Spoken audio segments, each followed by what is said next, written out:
हे ईश्वर, हमें आत्मशांति दो उन चीजों को स्वीकार करने की जिन्हें हम बदल नहीं सकते, हिम्मत दो उन चीजों को बदलने की जिन्हें हम बदल सकते हैं, और इन दोनों में भेद जानने की सद्बुद्धि दो।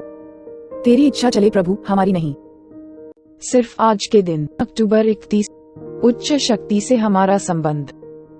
चलती हुई रिकवरी हमारे एक प्रेम पूर्ण ईश्वर के साथ संबंध पर निर्भर है, ऐसा ईश्वर जो हमारी परवाह करता है और वह हमारे लिए सब कुछ करेगा जो हमारे लिए असंभव है।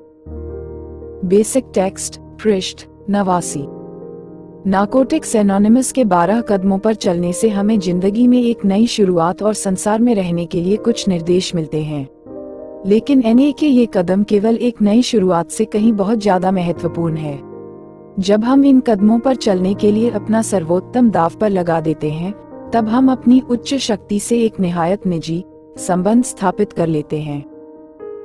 तीसरे कदम में हम अपने प्रेमपूर्ण ईश्वर को जिंदगियों को प्रभावित करने देने का निर्णय करते हैं। आगे के कदमों को जारी रखने के लिए जरूरी साहस, विश्वास और इच्छुकता का अधिकांश भाग इसी निर्णय के कारण मिलता है। सातवें कदम में हम और भी आगे बढ़कर अपनी उच्च शक्ति से प्रार्थना करने लगते हैं कि वह हमारे जीवन को बदल दे।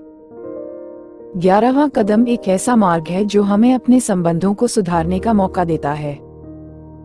सुधार विकास और परिवर्तन की एक प्रक्रिया है जिसमें हमारी जिंदगी एक नयापन पाती है। एनए के 12 कदम एक मार्गदर्शक मानचित्र है, वह विशिष्ट निर्देश जो हम अपने सुधार को बनाए रखने के लिए ग्रहण करते हैं। लेकिन हर कदम पर चलने के लिए हमें जो सहारा चाहिए वह हमें उच्च शक्ति पर भरोसे से मिलता है कि अंत भला तो सब भला। विश्वास हमें कर्म करने के लिए साहस देता है। हर कदम जिस पर हम आगे बढ़ते हैं एक प्रेम पूर्ण ईश्वर के साथ हमारे संबंधों पर ही टिका होता है। सिर्फ आज के दिन मैं ये याद रखूंगा कि मेरे साहस और मेरी इच्छुकता का स्रोत उच्च शक्ति के साथ मेरे संबंधों में ही है। हे ईश्वर, हमें आत्मशांति दो उन चीजों को स्वीकार करने की जिन्हें हम बदल नहीं सकते, हिम्मत दो उन चीजों को बदलने की जिन्हें हम बदल सकते हैं, और इन दोनों में भेद जानने की सद्बुद्धि दो। तेरी इच्छा चले प्रभु, हमारी नहीं। Thanks for watching. Like, make sure, subscribe at @JTrend_91.